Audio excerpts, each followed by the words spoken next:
Hello guys, andito naman po tayo. Magbibigay tayo ng pa-update sa nangyari sa episode ng Walang Hanggang Paalam. At kung bago po kayo sa channel na to, please huwag niyo pong kalimutan na mag-subscribe at click the bell para sa susunod nating pa-update. At ito na nga ang nangyari guys, na ito ngang si General Leo ay kasama nga niya itong si Mang Nick nga guys. At doon nga ay kinamusta nga nito ni General Leo itong si Eman nga guys. At nalaman nga nito ni General Leo na ito ngang si Eman ay hindi pa rin nga nakakahanap ng trabaho dahil sa kanyang criminal records.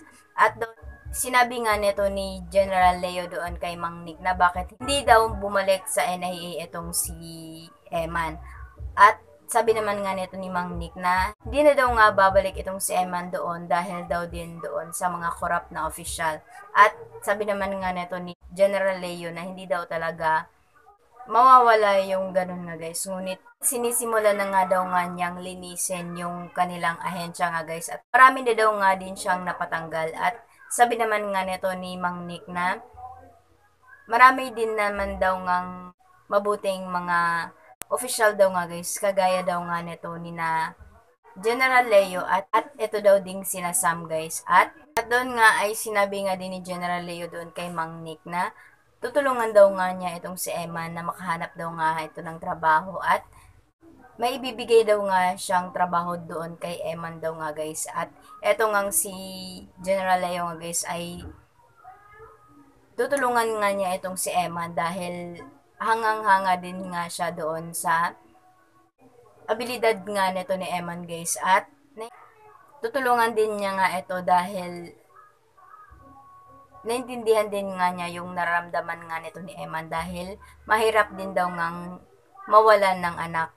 At ito na nga din ang nangyari guys na ito naman nga si Eman nga guys andun nga siya sa NIA at nakita na naman nga siya nito ni Major Dante doon guys. At doon nga itinanong nga siya nito ni Major Dante kung kamusta na daw nga yung pag-uusap nila nito ni Colonel Gabo. At sabi nga nito ni Major Dante na ang akala daw nga nito ni Eman na makakabalik daw nga siya agad doon sa NIA. Napapayag daw nga itong si Colonel Manzano at sinabi nga niya na desperado na daw nga talaga itong si Eman para bumalik doon sa NIA at baka daw nakalimutan nito ni Eman yung sinabi niya dati na yung ahensya ng NIA ay bulok daw nga yung sistema. Sabi naman nga nito ni Eman na hindi daw nga yung ahensya, kundi may nagpapabulok daw nga doon guys. At umangal nga itong si Major Dante nga guys at sinabi niya na imbis na magalit nga itong si Eman doon sa kanya ay magpasalamat pa daw nga ito dahil sa ginawa daw nga niya doon sa kaso nito ni Robbie guys. At ito naman nga si Eman ay sinabi niya na bakit sino naman daw nga itong si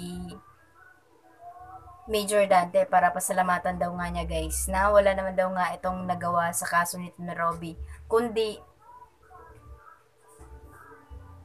angkinin daw nga yung mga ginagawa ng kanyang mga tauhan nga guys at yung mga nagawa daw nga nito na Eman. Sabi naman nga nito ni Major Dante na matagal na daw nga sanang tapos yung kaso nito ni Robbie ngunit pinapahirapan daw nga siya nito ni na Eman guys. Sabi naman nga ni Eman na eto daw nga si Major Dante yung nagpapahirap daw nga sa kanila.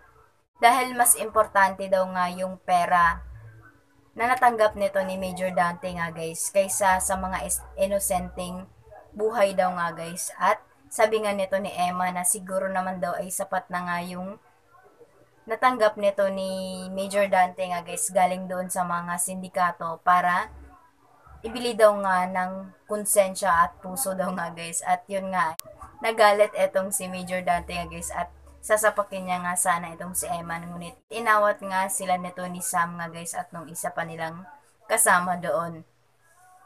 At ito na nga din ang nangyari guys na nagkausap nga itong si Sam at si Eman doon sa labas ng NIA. At sabi nga nito ni Sam na akala daw nga niya na hindi na daw babalik itong si Eman sa NIA. At doon nga ay sinabi ni Eman na kaya siya bumalik dahil para din daw maging legal yung paghanap niya doon sa mga suspect sa pumatay doon sa kanyang anak guys. At sabi pa nga niya na sana daw nga ay maging katuwang daw nga niya itong si Sam doon. At sana daw ay hindi daw nga naisip nito ni Sam na siya yung sinisisi nito ni Eman sa bagal ng takbo ng kaso nito ni Robbie. At sabi naman nga ni Sam na bakit naman daw naisip nito ni Eman na hindi daw nga siya magiging katuwang nito doon sa NIA nga guys, dahil sabi niya na minalas lang daw nga sila dati nga guys, at hinarang din daw nga sila nito ni Colonel Manzano. At kung tutuusin daw nga ay marami daw nga nagawa itong si Eman doon sa NIA. Sabi niya na bakit hindi daw nga humingi ng tulong itong si Eman doon kay General Leo, dahil may maitutulong daw nga itong si General Leo doon kay Eman guys, at kilala daw nga siya nito. At sabi nga nito ni Sam na alam naman daw nga nito ni Eman na gusto nga nito ni Sam na makabalik nga itong si Eman doon sa NIA katulad daw nga ng dati. At ito guys, natanong nga din neto ni Eman yung tungkol kay Dr. Gomez, at sinabi nga nito ni Sam na yun nga, hindi nga itinanggi nga nito ni na Araceli na kilala itong si Dr. Gomez, ngunit sinabi lang daw na hindi daw nga nila maalala itong si Dr. Gomez guys, pati na daw din itong sina Amelia at si Anton. At sabi naman nga nito ni Emma na talagang hindi daw nga sila aamin. Tatanggi talaga nila para hindi sila madiin. At sabi naman nga nito ni Sam na mahirap daw nga kumuha ng ebidensya na sa pilitan. At sabi nga ni Sam doon kay Emma na wag daw nga susugod etong si Eman agad nga guys, hanggat hindi makakakuha ng matibay na ebidensya. At ito na nga din ang nangyari guys, na yun nga, eto nga si Major Dante nga guys ay galit nga doon kay Sam at etong si Colonel Manzano, dahil nalaman nga nila na in-interrogate nga nito ni Sam etong mga Hernandez nga guys, at doon nga ay sinabi nga nito ni Colonel Manzano doon kay Sam na ano daw yung nasa isip nito ni Sam, bakit nagpunta daw nga siya doon sa mga Hernandez, at ano na lang daw yung sasabihin ng mga Hernandez nga guys, na baka itinuring na daw nga nito ni Sam na suspect. Sabi naman nga nito ni Sam na hindi naman daw niya sinasabi na suspect na daw nga itong mga Hernandez. Pinunta lang daw nga niya doon guys na ito daw tungkol kay Dr. Gomez, dahil nagtatrabaho daw nga ito noon sa kanila. At doon guys ay nalaman na nga din ito ni Sam na nagsumbong na pala itong sina Araceli dito kay Colonel Manzano nga guys, na parang pinaghihinalaan na nga ni Sam itong mga Hernandez nga guys, dahil daw sinabi ni Sam na kamatch daw nga yung blood type nito ni Robbie at itong si Lester. At doon guys ay nagtaka itong si Sam kung bakit nagsumbong agad itong sina Araceli doon kay Colonel Manzano. At iyon nga guys, dahil nga sana laman nga nito ni Sam nga guys na nagsumbong agad itong sina Araceli doon kay Colonel Manzano guys, ay ito kinausap niya nga itong si Marcelo, at doon nagdududa na nga din itong si Sam na pati itong si Colonel Manzano ay kasabwat na nga din ito ni na Araceli guys. At mas lalo nga ding na-stress nga itong si Marcelo, dahil paano daw nga sila kikilos na nasa paligid lang daw nga nila yung kalaban. At sabi naman nga ni Sam na tutuloy daw nga nila yung plano at hindi daw nga sila magpapasindak daw nga guys. At ito naman nga si Araceli nga guys, Anton at itong si Amelia ay nag-usap na naman nga ito guys, at sigurado sila na hindi nga sila madidiin sa kaso nito ni Robbie guys, dahil sabi naman nga nito ni Anton na kahit malalaman daw nga nila na andun nagtatrabaho itong si Dr. Gomez sa kanila, ay wala din naman daw nga silang mapapala guys.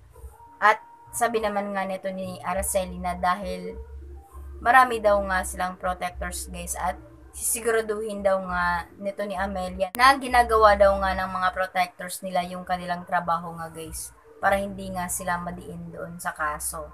Ayun. At ito na nga din ang nangyari, na ito nga din si General Leo at ito nga si Colonel Manzano ay nag-usap nga ito guys. At sinabi nga nito ni Colonel Manzano doon kay General Leo na gustong bumalik nito ni Eman sa NIA guys. At nalaman na nga din nito ni General Leo na hindi nga pinayagan nito ni Colonel Manzano etong si Eman na bumalik sa NIA guys. At nagtaka itong si General Leo kung bakit hindi pinabalik nito ni Colonel Manzano itong si Eman, dahil makakatulong daw nga itong si Eman doon sa NIA.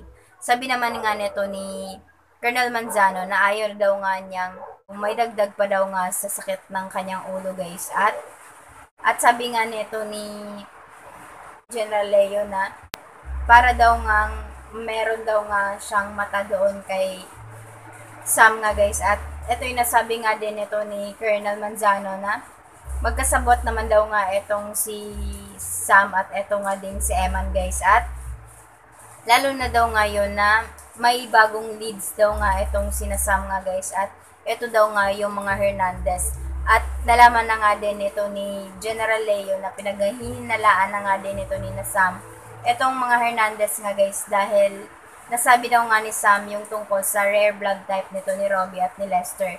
At sabi naman nga nito ni General Leo na sakto daw din nga yung nasabi nito ni Sam dahil yung pagkawala nito ni Robbie ay yun din yung inoperahan itong si Lester guys. At ito naman ngang si Colonel Gabo ay natanong doon kay General Leo kung hindi ba daw nababahala itong si General Leo dahil matalik nga niyang kaibigan itong mga Hernandez nga guys.